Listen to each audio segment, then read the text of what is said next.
বাংলাদেশ সিরিজের খবর এই মুহূর্তে কলম্বোর প্রেমাদাসা স্টেডিয়ামে অনুশীলন করছে বাংলাদেশ দল। সেখান থেকে সরাসরি যোগ দিচ্ছেন রেদওয়ান শোয়েব। শোয়েব, কেমন দেখছেন বাংলাদেশ দলের অনুশীলন?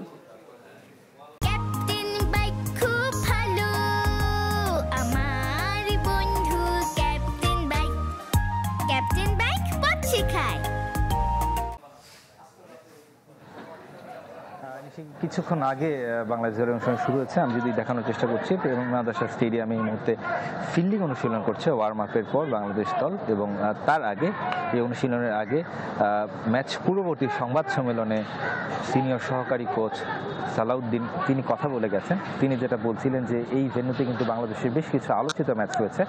আমি যদি নিধাস ট্রফির কথাই বলি, নিধাস ট্রফিতে বাংলাদেশ দুবার শ্রীলঙ্কাকে হারিয়েছে, এবং মূলত বাংলাদেশের সাথে শ্রীলঙ্কার রাইভালরিটা কিন্তু শুরু হয় সেই নিধাস ট্রফি থেকে। এবং বাংলাদেশের এই মাঠে বেশ কিছু সুখস্মৃতিও আছে।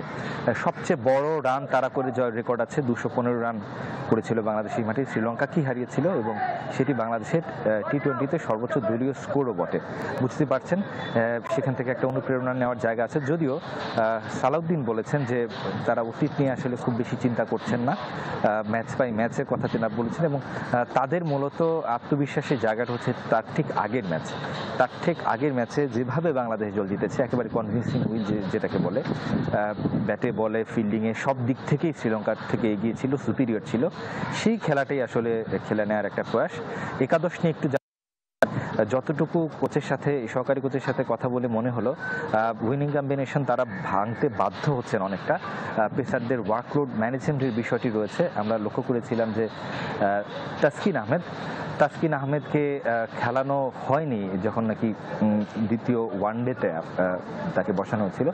এবারও আমার কাছে এটা মনে হচ্ছে তাসকিনকে হয়তোবা রেস্টে দেওয়া যেতে পারে, বা রেস্টে হয়তোবা অন্য কোনো তাসকিনের জায়গায় সেটা মোস্তাফিজুর রহমান হতে পারেন, বা যেহেতু তানজিম সাকিবকে আমরা লক্ষ্য করছি তাকেও ওয়ার্কআউট ম্যানেজমেন্টের কারণে এর আগে ম্যাচে নেওয়া হয়নি, সাইফুদ্দিন আছেন, তো খুব স্বাভাবিকভাবেই সেই উইনিং কম্বিনেশনটা ধরে রাখা কিছুটা কঠিন হয়ে পড়ছে বাংলাদেশের এই ওয়ার্কআউট ম্যানেজমেন্টের জন্য। অনেক ধন্যবাদ রেদওয়ান শোয়েব আপনাকে। দর্শক দেখছিলেন কলম্বোর প্রেমাদাসা স্টেডিয়াম থেকে বাংলাদেশ দলের অনুশীলনের খবর জানাচ্ছিলেন রেদওয়ান শোয়েব।